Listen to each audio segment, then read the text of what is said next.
I'm not sure why this channel, or this video at least, popped up into my feed. I watch a bunch of different things, so I'm guessing it's just kind of an extension of what the algorithm thought I would be interested in. But I am aware that this lady on the right here had some issues in the whole manosphere thing a while back. Abin Preach made fun of her relentlessly, and it was kind of hilarious. But today, I'm not really focusing on the video itself and more about what they're talking about. And that is the idea that American society is on the downtrend and it's on its way down, and there seems to be very little that we can do about it. And the thought that popped into my head as I was thinking about that is that it's kind of inevitable that that ends up happening over the course of history, because just like a fire needs to go through and clear out all the dead brush and all that stuff for the forest to be healthy and to continue growing, sometimes that needs to happen in human society. And as sad as that sounds, and as horrifying as that is, there's a reason why no civilization ever lasts more than, a certain amount of time. And it's because we as human beings can become petrified, can become dead brush, can become all of these things. We get in our own way, and the opportunistic people take advantage of situations. The rest of us are too busy trying to deal with our own stuff to really be adaptive. And then everything just kind of falls apart, and that's the way that it works. I don't think anybody expects the United States to last forever. We like to think that it's going to be all Star Trek and everything. We're going to grow and advance and continue becoming better and better and better. But I think the future is going to look a lot more like, even if we get into space, I think the future is going to look a lot more like Star Wars or The Expanse. Because shows like Star Trek are giving us an idea of what the ideal human future would be, where everybody has what they need and everybody gets what they want, and you can follow your dreams and contribute to human society in your own way, and we don't want and we don't need and all of that stuff. And that's a nice dream to have. But the truth is that even if we get to the part where we're post scarcity on basic needs, human beings still have needs that can never be satisfied by material sufficiency. There are too many people in the world who have ambition, and that ambition leads them to want to be in charge of things.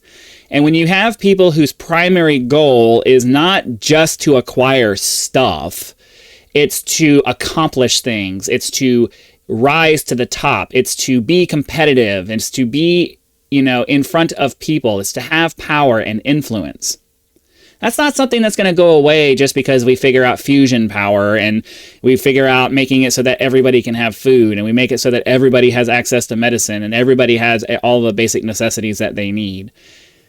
We're still going to have people for the rest of the time that we have human beings who want to take control of the system. The idea of sublimating human nature and creating a society where everybody just works together for the common good of the species is just not realistic. We have too much selfishness inside of us to make that ever anything close to a reality. There's a reason why when you watch Star Trek, you always have in the back of your mind, oh man, that would be nice. And then when you watch Star Wars or The Expanse, you're like, oh, that feels familiar. And it's because that's human nature. That shows like The Expanse and Star Wars reflect who we actually are as people. It reflects the societies that we build. Yes, we here in the United States have been striving for an ideal, for an idea that, every citizen is unique and valuable and deserves to have access to opportunity and, prosperity.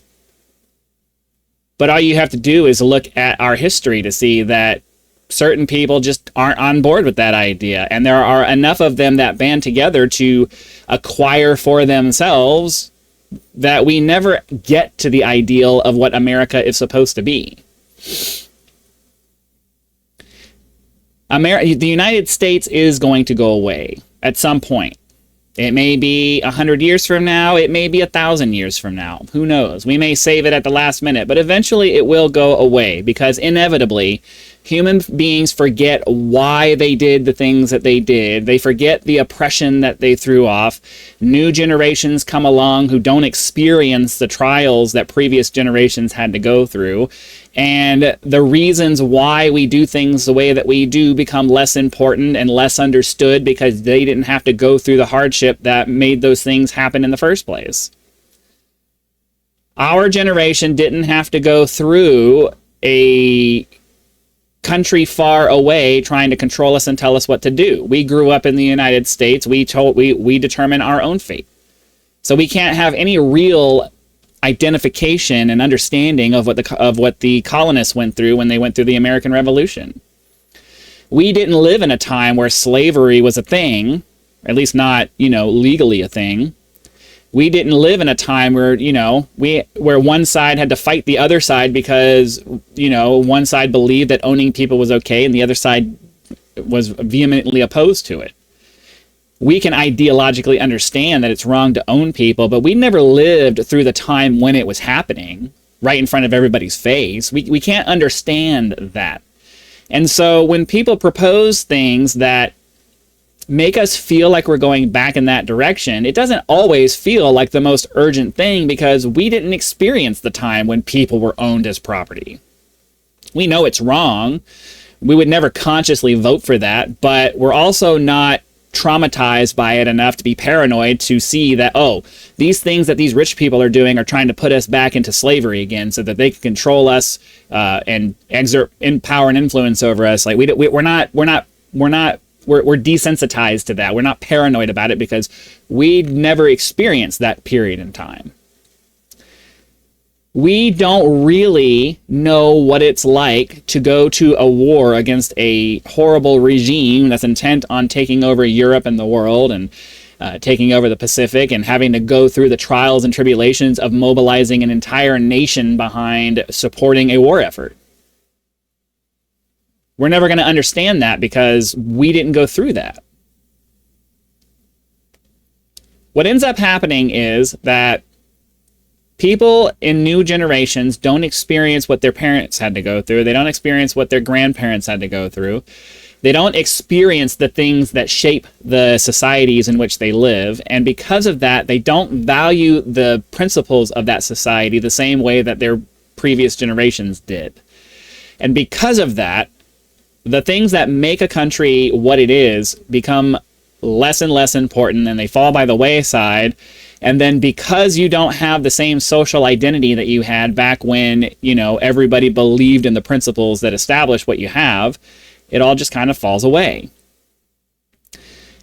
People over time become dead wood in the forest, and the only way to fix it sometimes is for it to just have to be burned away. And how do we do that in human societies? Well, that's called revolution, or that's called the fall of a government to a corrupt empire.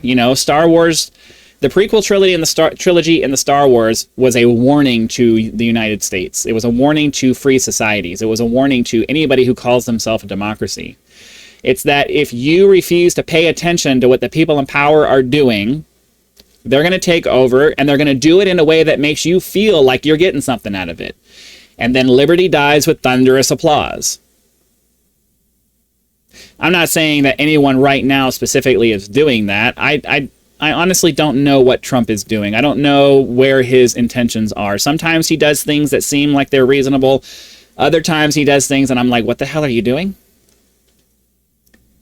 It's hard to know. It's hard to know what's really going on because the people who are behind the scenes trying to manipulate things to go the way they want it to are concerned for what they want.